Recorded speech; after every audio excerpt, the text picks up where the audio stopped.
Hey rugby fans, welcome back to my channel. Now my name is Ralph and welcome to Rugby Fanatic. Now today as we're gearing up for the clash between England and All Blacks in Twickenham, I just thought I'd dive in deep into some of the key areas that the All Blacks need to address if they want to come out on top. I'm not a genius. I mean, I'm a former coach, I've been coaching for 3 years, but I'm not a, professional coach or, that Mr. Know-it-all. But, this is what I've just observed and also just in their recent games. So, sort of going to do a bit of analyzing, but I just thought share my thoughts on what the All Blacks need to work on. Let's get into it. So first, let's, discuss their defensive structure. Now, in recent matches, the All Blacks have shown some vulnerabilities in that area in their defensive game, particularly against well-organized attacking teams, and also hopefully that their defense can also effectively neutralize England's potent offense threats. They've got some threats in that back line and also in attack as well from England. So I think the All Blacks need to improve on their line speed. And also this means getting off the line quickly, cutting down the time and space, especially putting pressure on England's playmaker, Marcus Smith, because, he'll cause havoc in that back line. And also executing their game plan as well. So additionally, I think tackling is probably a talking point where the All Blacks need to work on their tackling technique. Must be vocal. I think that's probably the most vocal point in rugby. I mean, you got to have a solid defense. I mean, the only way you're going to win games, it's not by attack. Attack is easy, but how you going to win games is defense. Defense will win you championship. So I think that's something that they need to utilize, the All Blacks, and need to get better, fast.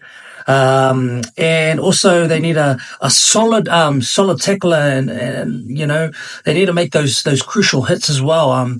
It's not just about stopping the ball carrier. It's about, minimizing missed tackles and also ensuring that defense are wrapped, in the opponents effectively. So poor tackling can lead to broken, tackles and significant yardage gains as well. So which could be a disastrous against a team like England that will capitalize on their defensive lapses as well. So next, let's just talk about some of the other key areas that I think that the All Blacks have struggled is their set piece. Now, their set piece performance have been average. I mean, the scrums and lineouts are foundational aspects of the game. And also for the All Blacks, I think this is the area that, they must excel. They must fix. A stable scrum provides a reliable platform, for launching attacks and also allowing the backs to get quick ball and also create scoring opportunities as well.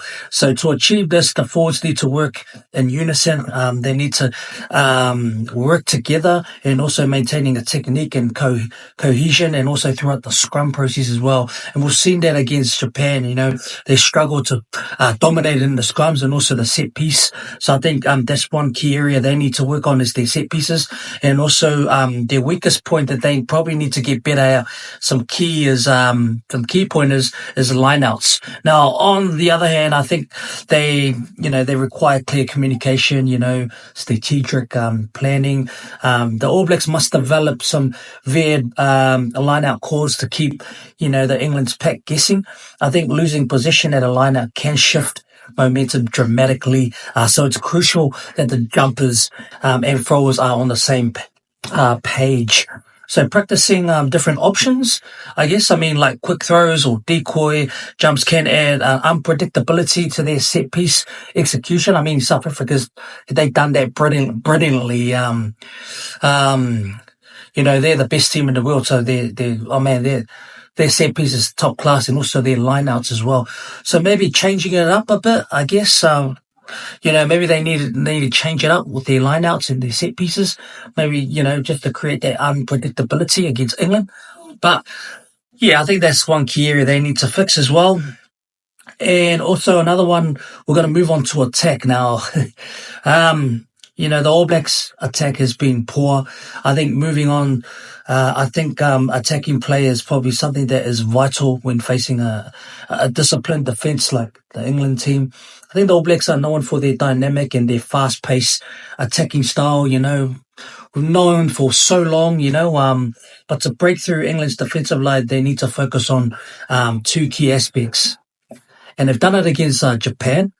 I love how they did it, and I think we need more of that. I think one of the two key aspects I think is probably their offloading game and also utilizing space effectively. They're a bit clunky on the attack. I think just because obviously with Damian McKenzie at 10, just like I said, poor management and also decision making as well. And when you look at the attack of the All Blacks, it's a bit scrambled, and there's no depth in that line, the attacking line. So I think that's something they need to sort of add in some that offloading game. I think they've done it really well against Japan.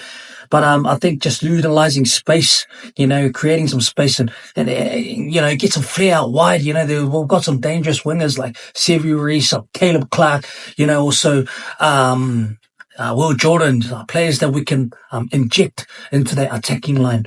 So yeah, I think that's an area that they need to work effectively and ASAP and needs to be fixed. So I think emphasizing an offloading game and contact situations will help to build that momentum and also keep the defense on the back foot as well. I think by offloading the ball quickly, I think the All Blacks can create overlaps and exploit the space and gaps, making it difficult for England to regroup furthermore. So understanding how to create space on the wings, giving that opportunity to, our outside backs, is essential. I think this involves strategy and also positioning and timing of the passes as well to stretch the defense and ultimately leading to scoring opportunities as well. So that's my thoughts. Those are probably one of the key aspects that the All Blacks need to work on. And also another one they've struggled in recent games is discipline. Now, discipline is probably the most crucial one. I think their discipline has struggled, and I think that's another crucial area for the All Blacks as they prepare for this match. I mean, in high stakes games, high pressure games, even minor penalties can be costly as well. And we've seen that in previous games and also recent matches. So especially against a team that can also capitalize on them. So I think the All Blacks have struggled with their discipline. I think that's been a lack. That's probably why they're not up to scratch with their second half performance. I guess it's just that second half, then the discipline starts to drop. I guess the All Blacks must work to minimize, penalties by understanding the referees' interpretations and also making adjustments on the fly as well. And maintaining a balance between, aggression and control is key, while physicality is a significant part of their game. And also players must be aware of how they engage without crossing the line into foul play. Now, this requires a deep understanding of the laws. There's been some law changes of the game and the ability to play smart, and also especially in high pressure situations. So they need to work on that. Definitely. I reckon that's the crucial area that the ABs are struggling at the moment, and it's letting them down, turning them, is their discipline. So hopefully they can fix that, ASAP, heading into their clash against England. Now, finally, let's touch on their mental preparation. Now, rugby is as much as a mental game. It's all in the mind, as it's a physical one. I think the All Blacks need to approach this match with a strong mindset and mentally resilient as well. And also they must prepare to handle that pressure that come with playing against a traditional England side. And, England will be dangerous. They're a different beast when they're playing at Twickenham. So All Blacks have to be on their A+ game. So, yeah, I guess this will include maintaining focus. They need a focus, composure. Also, especially in tight situation, with nerves can get in the way as well and get the best out of the players. Visualization techniques and also mental rehearsal can help players feel more confident and also ready for the challenges ahead. A strong mental game can make all the difference with the high, stakes, when key moments are crucial and when the stakes are high. So there you have it. if the All Blacks can tighten up their defensive structure, excel in their set pieces, and also enhance their attacking fluency, and also maintain discipline, and prepare mentally, they'll put themselves in a fantastic position to take up against England. So don't forget to like and subscribe, and let us know in the comments how you think the All Blacks can overcome these challenges. Can they defeat England? But until next time, keep supporting your team, keep the rugby spirit alive, and we will see you in the next video.